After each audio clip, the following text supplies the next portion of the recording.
بسم اللہ الرحمن الرحیم۔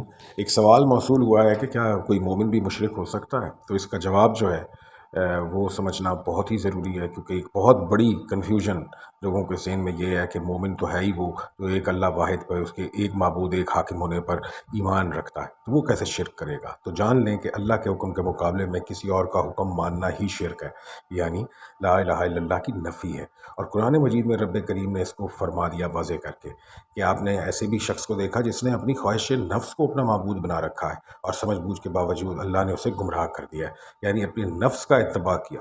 اذان ہو رہی ہے، نفس کہہ رہا ہے فلم دیکھو، اللہ کہہ رہا ہے نماز کی طرف آؤ، آپ نے فلم کا انتخاب کر لیا تو آپ نے نفس کی پیروی کی، شرک کر لیا۔ قرآن مجید کی اس آیت کی روشنی میں ہم یہ سمجھ گئے کہ اللہ تعالیٰ کے علاوہ کسی کا حکم بھی ماننا، یعنی اللہ کے حکم کے آ جانے کے بعد اگر ہم کسی بھی اور کے حکم کا اتباع کرتے ہیں جو اللہ کے حکم سے تصادم میں ہے تو وہ شرک کہلائے گا۔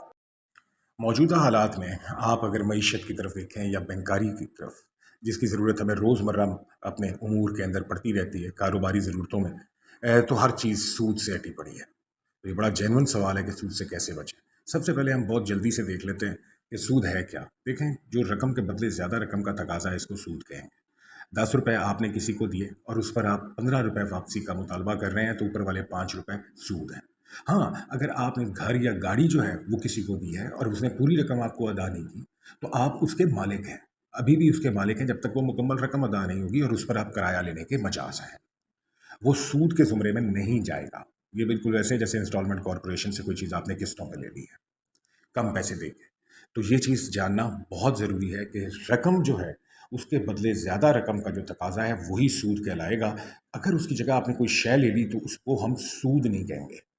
تو چلیں جلدی سے اب دیکھتے ہیں کہ وہ کون سا ذریعہ ہے جس کو ہم استعمال کرتے ہوئے سود سے بچ سکتے ہیں۔ اسلامی بینکاری جو ہے وہ اب دنیا میں ہر طرف سپریڈ ہو چکی ہے۔ پاکستان میں بھی بے شمار اسلامک بینکس جو ہیں وہ رجسٹرڈ ہیں، تو آپ اسلامک بینک میں ہی اپنا اکاؤنٹ کھلوائیں، اور جو قرض ہے وہ صرف اشیاء کے لیے حاصل کریں۔